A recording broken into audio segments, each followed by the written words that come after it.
기존의 특감법안들이 대부분 다 사건에 초점을 맞췄잖아요. 저희는 그 사건 과정에서 검찰의 위법 불법 행위, 사건을 조작한 위법 불법 행위, 이번 같으면 모해이중 교사 같은 것이 있을 것이고 그 서류 조작 같은 것이 있을 거고 표지가리 했었잖아요. 이런 것들이 포함될 건데요. 앞으로 관련한 특검 법안들을 몇 개를 만들어갈지 진행 상황에 따라서 달라질 겁니다. 혹시 진행 상황에 따라서 검사 탄핵 당연히 그건 합니다. 예. 그거는 저희들이 처음 밝혔듯이 이런 사건 과정에서 명백하게 위법 행위가 드러난 검찰에 대해서는 탄핵 당연히 할 겁니다. 이 국정원의 비밀 문건이 이번에 확인된 점은 검찰이 정말 이 정치적으로 중요한 사건을 조작하고 있는가를 확인할 수 있는 중요한 계기점이 될 것이다. 미디어 오늘 대북 송금 사건을 마치 있는 것처럼 조작해온, 그러나 결국은 실패할 수밖에 없는 이 상황에 대해서 저희 입장을 좀 말씀을 드리려고 합니다. 그동안 계속해서 당사자들이 이 사건과 관련이 없다는 사실을 강조해왔고, 또 피의자 중에 한 분이 사실은 그게 검찰의 회유 압박에 의한 거짓 진술이야, 허위 진술이었다라고 밝혔음에도 불구하고 계속해서 마치 대북 송금 사건이 있었던 것처럼 그렇게 검찰에서 주장을 하고 수사 방향을 그쪽으로 조작해 갔는데, 국정원 문건을 통해서 뉴스타파가 보도를 함으로써 사실이 아님이 확인이 됐습니다. 특히 주가 조작 사건을 대북 송금 사건으로 둔갑시킨 수원지검 수사팀의 그 뻔뻔함에 놀라울 따름입니다. 오늘은 거기에 대한 저희 특별대책단의 입장을 밝히고 그 대응 방안의 하나로 특검법을 준비했는데 그 개요도 설명드리도록 그렇게 하겠습니다. 국정원 문건에서 방북 대납 비용은 거짓이고 쌍방울 김성태의 주가 조작 이익을 위한 비용이었음이 드러난 것입니다. 이는 수원지검이 김성태 주가 조작 사건을 이재명 죽이기 대북 송금 사건으로 둔갑시켰음을 명백하게 입증하고 있습니다. 방북비용 대납이라는 정치적 프레임을 짜놓고 쌍방울 김성태 회장의 주가 조작과 국가보안법 위반 사건을 무마한 정황이 더욱 분명해지고 있습니다. 대책단은 쌍방울 김성태 주가 조작 및 진술 번복과 검찰의 재판 거래 의혹, 사건 조작 및 불법 행위에 가담한 검사, 국정원 자료 등을 대상으로 하는 특검법 제정을 22대 국회 개원 즉시 추진할 것입니다. 직권 남용 및 직무유기에 대한 고발도 검토하겠습니다. 형사사법 시스템을 흔드는 정치검찰의 극악무도한 사건 조작 행태를 끝장내겠습니다.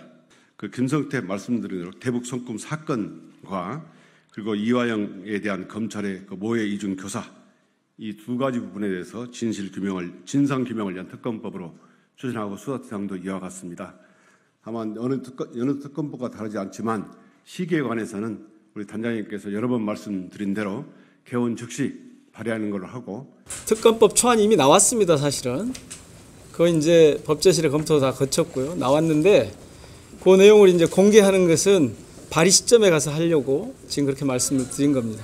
혹시 질문 있습니까? 최근에 문재인 전 대통령 사위 특채 의혹 관련해서 좀 논란이 되고 있는데 이 부분도 대책단에서 좀 들여다보실 예정이신지 궁금합니다.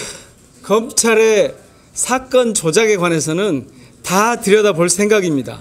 출발이 지금 김성태 이화영 전 경기부지사가 관련돼 있는 그 대북 송금 사건, 주가 조작 이 대목으로 시작을 하는데요. 저희들이 지금 법안을 몇 개로 만들지, 범주를 어떻게 분류할지 이 고민을 지금 하고 있습니다. 그것도 포함될 수 있을지 여부는 조금 더 두고 봐야 되겠는데, 검찰의 사건 조작에 관해서는 저희들이 정치검찰 사건 조작 특별대책단이니까 계속 관심을 가지고 추가할지 뺄지 이런 것들을 검토하고 있습니다. 그러면 이화영 지사 특검법 요것은 단일 법안으로 일단 특검법을 가져가고요. 또 다른 특검법을 몇 개나 더 해야 될지, 어떤 분야, 어떤 사건을 대상으로 해야 될지. 제가 사건이라고 말씀을 드렸는데 사실은 검찰의 조작 사건입니다. 예. 그러니까 자주 말씀드렸지만 저희들이 이번에 준비하고 있는 이 특검법안은 기존의 특검법안들이 대부분 다 사건에 초점을 맞췄잖아요. 저희는 그 사건 과정에서 검찰의 위법 불법 행위, 사건을 조작한 위법 불법 행위, 이번 같으면 모해 이중 교사 같은 것이 있을 것이고 그 서류 조작 같은 것이 있을 거고 표지가리 했었잖아요. 이런 것들이 포함될 건데요. 앞으로 관련한 특검 법안들을 몇 개를 만들어갈지 진행 상황에 따라서 달라질 겁니다. 혹시 진행 상황에 따라서 검사 탄핵 신청 당연히 그건 합니다. 예. 그거는 저희들이 처음 밝혔듯이 이런 사건 과정에서 명백하게 위법 행위가 드러난 검찰에 대해서는 탄핵 당연히 할 겁니다.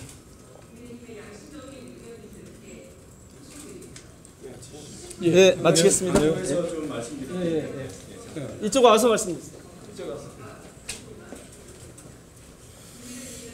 오늘 저희 기자회견문 보시면 아시겠지만 이제 특검법을 이제 구체적으로 추진한다는 그런 어떤 일정에 여러분들께서 관심을 기울이실 수도 있고 그것도 큰 의미가 있는데 최근에 언론 보도로 확인된 국정원의 비밀 문건 그 45건 그것이 검찰의 이 수사 조작 의혹을 조금 더 구체적으로 드러내는 강력한 증거라고 저희들은 판단하고 있습니다. 이 부분에 대한 언론의 관심이 매우 필요하지 않을까, 함께 진상 규명을 하기 위해서는 그런 생각을 하고 있고요. 참고로 뉴스타파가 최근에 보도한 이후에 아직 어떤 주류 언론도 인용 보도하거나 이런 사례가 없습니다. 물론 뭐 지금 취재를 하고 계실 수도 있어서 단정할 수는 없습니다만 이 국정원의 비밀 문건이 이번에 확인된 점은 검찰이 정말 이 정치적으로 중요한 사건을 조작하고 있는가를 확인할 수 있는 중요한 계기점이 될 것이다. 이런 점을 강조해서 말씀드립니다. 예, 됐습니다.